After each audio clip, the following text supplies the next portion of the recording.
Hola, voy a hablar sobre el plazo y la condición.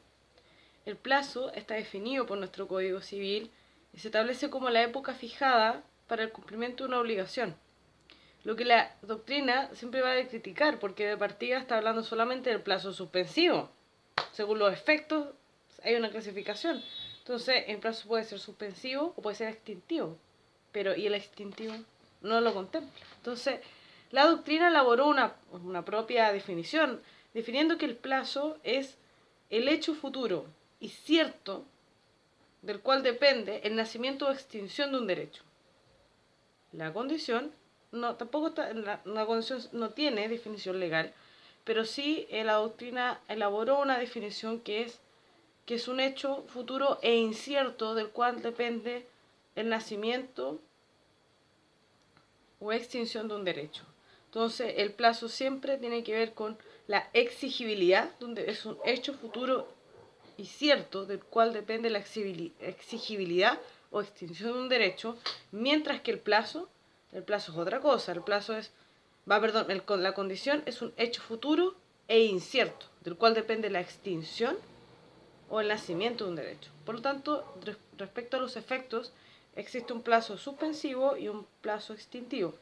Respecto a sus efectos, la condición es extintiva, en este caso va a ser resolutoria. Se llama condición resolutoria. Entonces, en cuanto a sus efectos, es resolutoria o puede ser suspensiva. También hay otra clasificación atendiendo a en qué estado puede estar el plazo y la condición. Voy a enfocarme con estos dos. El plazo puede estar en la siguiente etapa: cumplido o pendiente. Nunca va a estar fallido, porque es un hecho futuro y cierto. En cambio, la condición puede estar fallida, cumplida o pendiente. Ambas tienen la característica que los acreedores pueden solicitar medidas conservativas. Ambas son modalidades de los actos jurídicos, por lo tanto no se presumen, ¿ya? Deben estar expresamente señaladas, son excepcionales dentro de los actos jurídicos, ¿ya? Y como tales, vemos que hay diferencias, porque estoy haciendo un paralelo. El plazo, hay un derecho adquirido, que ya nació ese derecho adquirido. Mientras que en la condición, aquí hay una mera expectativa. El derecho aún no nace. En el plazo, el acreedor, si recibe el pago, retiene el pago, porque el derecho ya existía. En la obligación condicional, el acreedor que recibe un pago, él no tiene ningún derecho, por lo tanto debe devolver. Eso. A ver, el plazo puede ser plazo judicial, convencional o puede ser legal. El convencional puede ser susceptible de prórroga, el judicial en muy pocos casos y bajo muy justificadas razones, y los plazos para las partes siempre son fatales. Ojo con eso, para el juez no hay un plazo que sea fatal, ni siquiera para dictar sentencia, que son 60 días, pero eso es materia procesal. Y respecto a lo que es el plazo legal, este no admite ningún tipo de prórroga, ¿ya?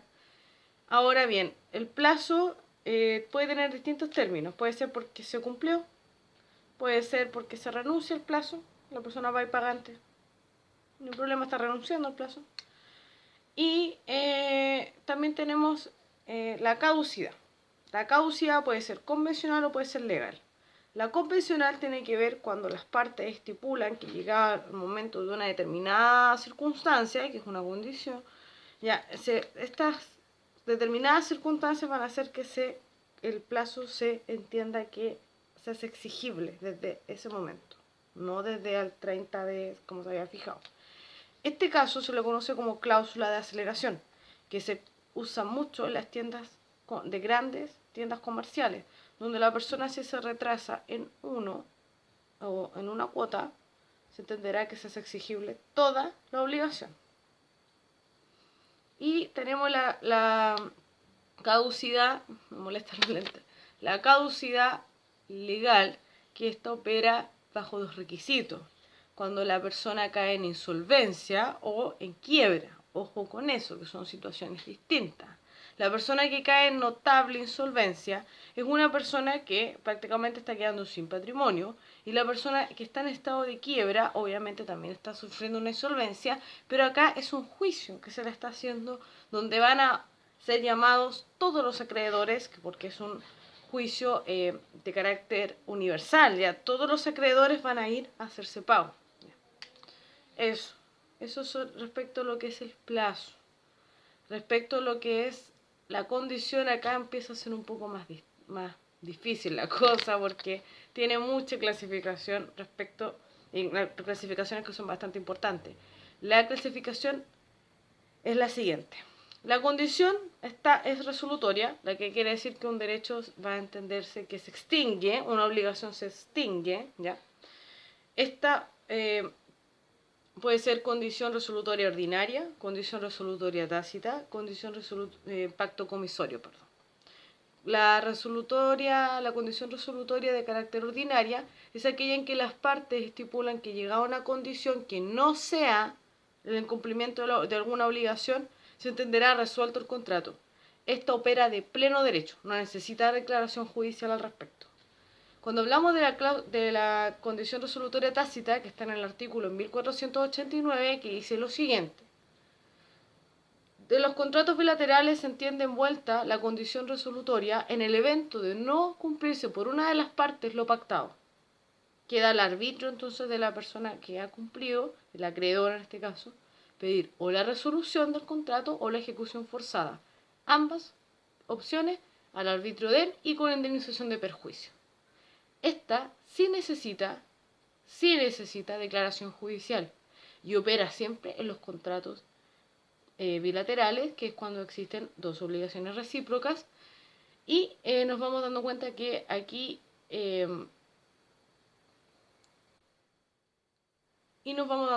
acá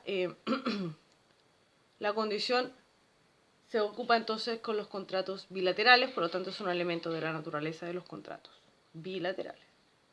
Y por último, el pacto comisorio, que puede ser calificado simple. El pacto comisorio se define como aquella condición o cláusulas que estipulan las partes respecto a una condición que, llegado al momento de cumplirse, se entenderá resuelto el contrato. Y existen dos tipos. O sea, es como la cláusula resolutoria tácita, como la condición resolutoria tácita, perdón. O sea, expresada. Entonces tenemos el pacto comisorio simple y el pacto comisorio calificado. El pacto comisorio simple dice relación con que acá opera, las partes solicitan al tribunal. Siempre necesita que un tribunal estipule que hay un pacto comisorio simple. O sea, que se estipule que en el evento de llegar a una determinada condición se entenderá resuelto. Necesita declaración judicial. El pacto comisorio calificado dicen que, ok, resuelto, pero de forma inmediata. O sea, sin resolución judicial, de pleno derecho. Pero que hay que hacer una distinción. Hay que hacer una distinción, en primer lugar, si es un contrato de compraventa o un contrato, o todos los demás contratos. Si es un contrato de compraventa, hay que volver a distinguir si esa condición era el pago del precio o no. Si era el pago del precio, se necesita la declaración judicial que así lo diga. Si no era el pago del precio, opera de pleno derecho. Ahora, respecto a todos los otros contratos que no sean compraventa, en este caso lo que va a ocurrir es que opera también de pleno derecho. Eso.